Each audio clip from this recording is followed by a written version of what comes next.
Welcome dear students. Myself Dr. Savita Chahar, Associate Professor, Department of Botany, Government Mira Girls College, Udaipur.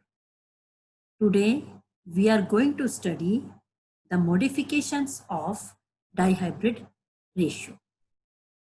In my previous video class, we have completed the Mendel's law of inheritance with the help of monohybrid and dihybrid ratio.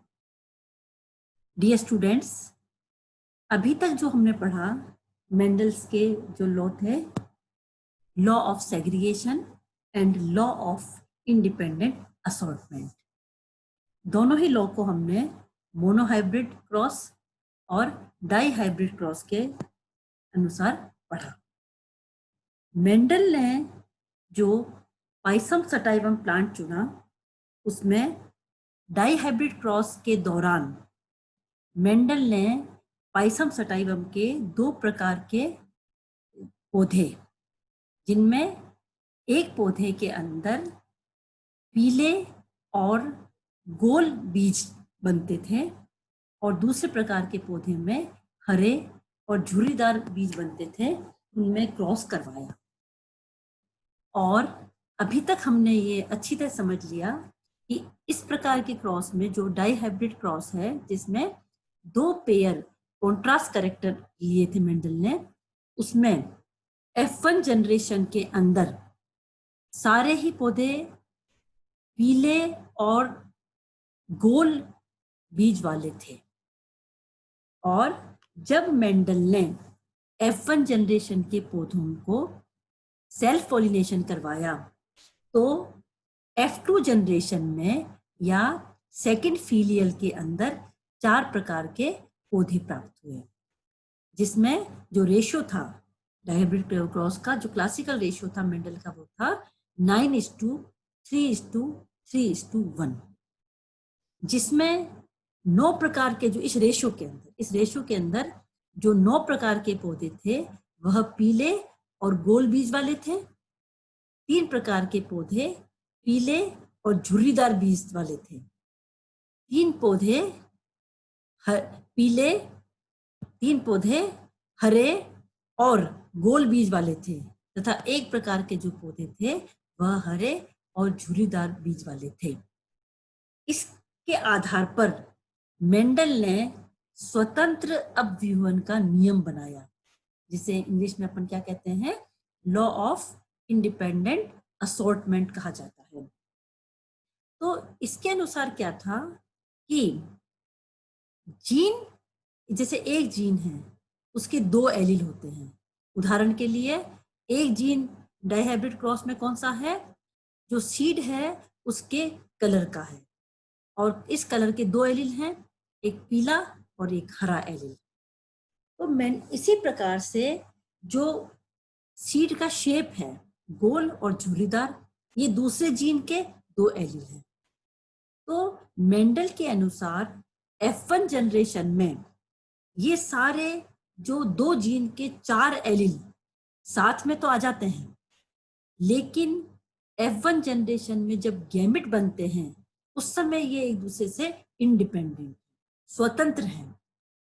जैसे पीले रंग के बीज वाला जो allele है वह गोल बीज वाले के साथ भी गैमेट बना सकता है, और गोल बीज, पीले बीज वाला जो है वह झुर्रीदार शेप जो है उसके साथ भी गैमेट बना सकता है।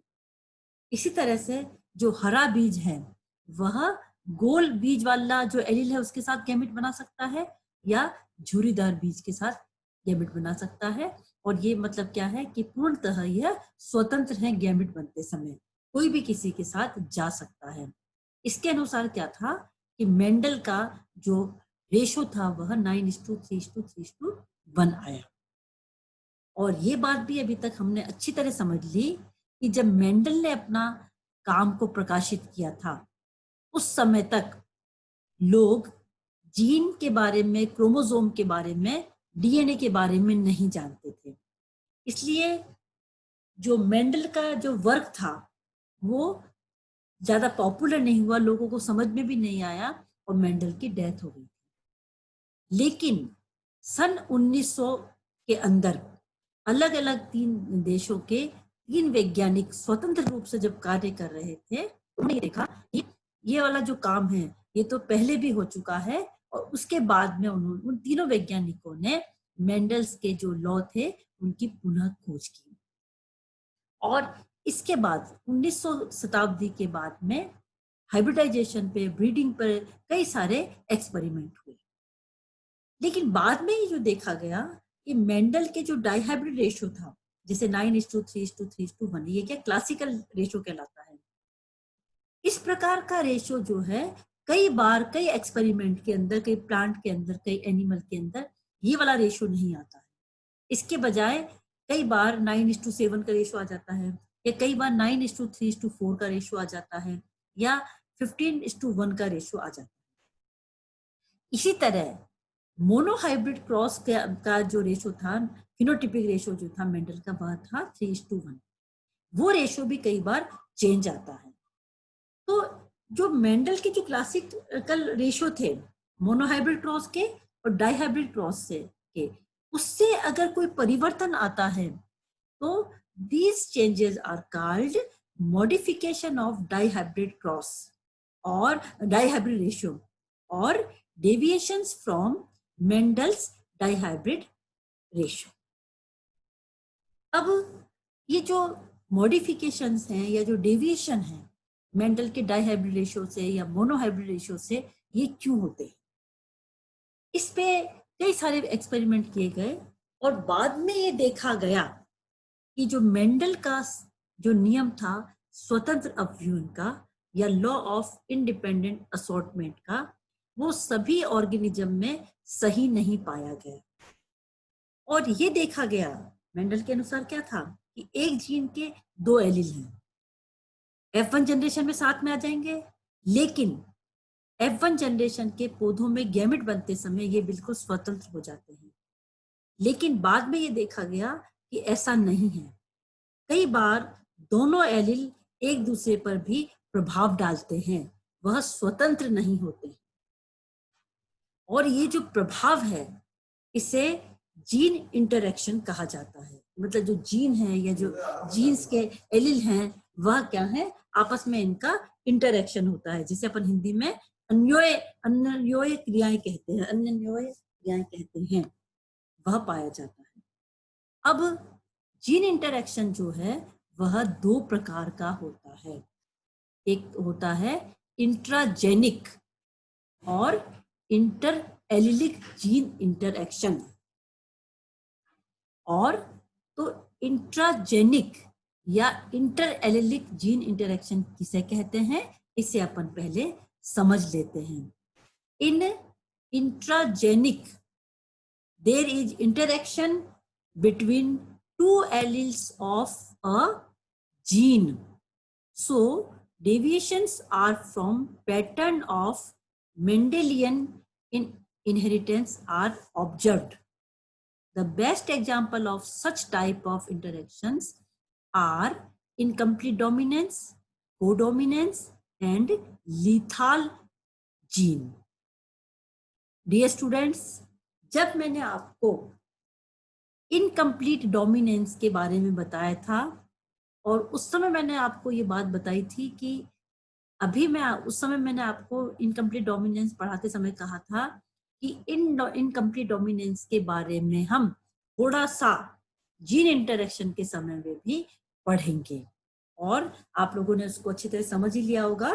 तो इंटरजेनिक या इंटर एलिलिक जीन इंटरेक्शन किसे कहते हैं? जब एक जीन के 2 एलील स्वतंत्र रूप से न होकर, अलग अलग न होकर के एक दूसरे पर प्रभाव डालते हैं, तो इसे अपन इंट्राजेनिक या इंटर एलिलिक जीन इंटरेक्शन कहते हैं। स्टूडेंट्स, यहां पर हमें कंफ्यूजन नहीं करना है। इंट्रा का मतलब होता है उसके अंदर, तो इंट्राजेनिक का मतलब क्या हो गया? जीन जो एक जीन है जिसके 2 एलील हैं, उस जीन के 2 एलील के अंदर इंटरेक्शन हो रहा है, so it is called intragenic और inter allelic gene interaction.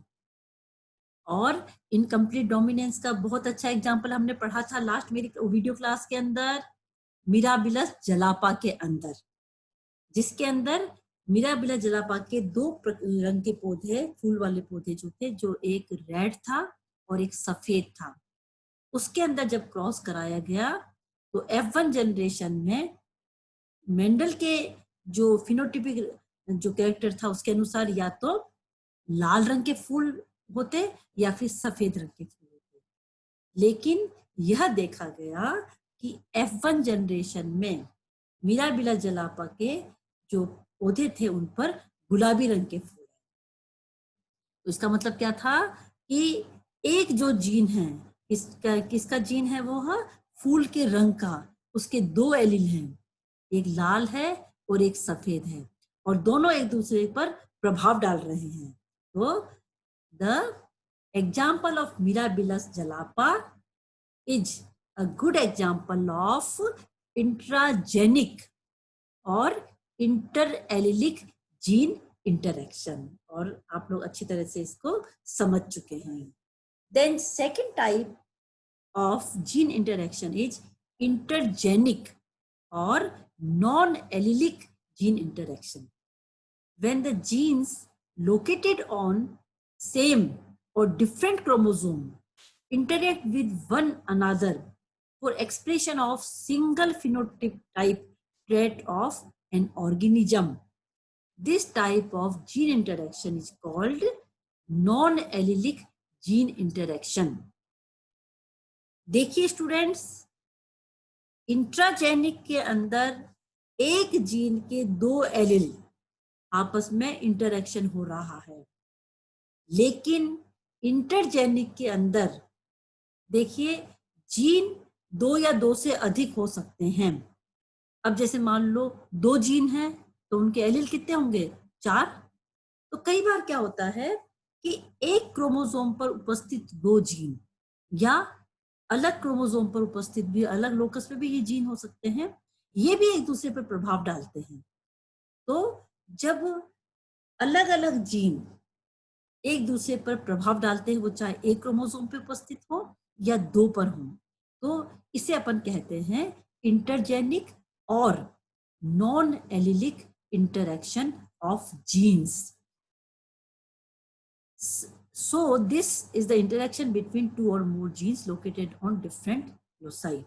Such interaction bring about modification or deviation in classical phenotypic ratio of 9:3:3:1। जैसे इंट्राजेनिक के अंदर अपन ने 3 मोनोहाइब्रिड क्रॉस क्या होता है इसका मेंडल का 3:1 था, लेकिन उसकी बजाय F2 जनरेशन में इनकम्प्लीट डोमिनेंस में क्या रेशियो आता है? 1:2:1।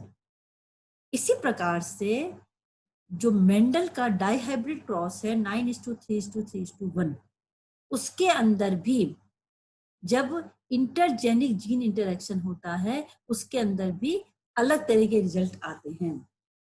तो जब डाइहाइब्रिड जो रेशियो है उसके अंदर वेरिएशंस आती हैं, चेंज आते हैं, तो उससे अपन मॉडिफिकेशन और डेविएशन इन डाइहाइब्रिड क्रॉस कहते हैं।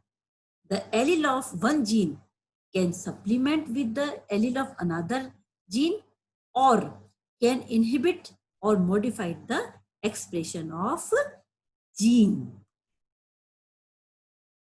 तो ये आपको अच्छी तरह समझ में आ गया students, what is difference between intragenic and intergenic.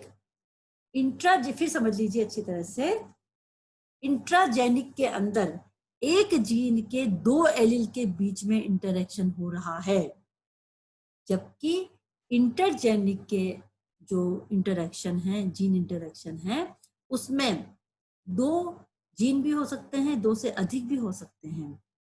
वो जो जीन है एक क्रोमोसोम पे उपस्थित हो सकते हैं या अलग अलग क्रोमोसोम के ऊपर उपस्थित होते हैं। तो जब ये आपस में इंटरेक्शन करते हैं और ये इंटरेक्शन के बाद में जो डाइहाइब्रिड क्रॉस है मेंडल का, उसमें अगर जब वेरिएशंस आ जाती हैं तो उसे अपन मॉडिफिकेशन ऑफ डाइहाइब्रिड रेशियो और डेविएशन फ्रॉम डाइहाइब्रिड रेशियो कहते हैं। अच्छी तरह समझ में आ गया आपको सबको?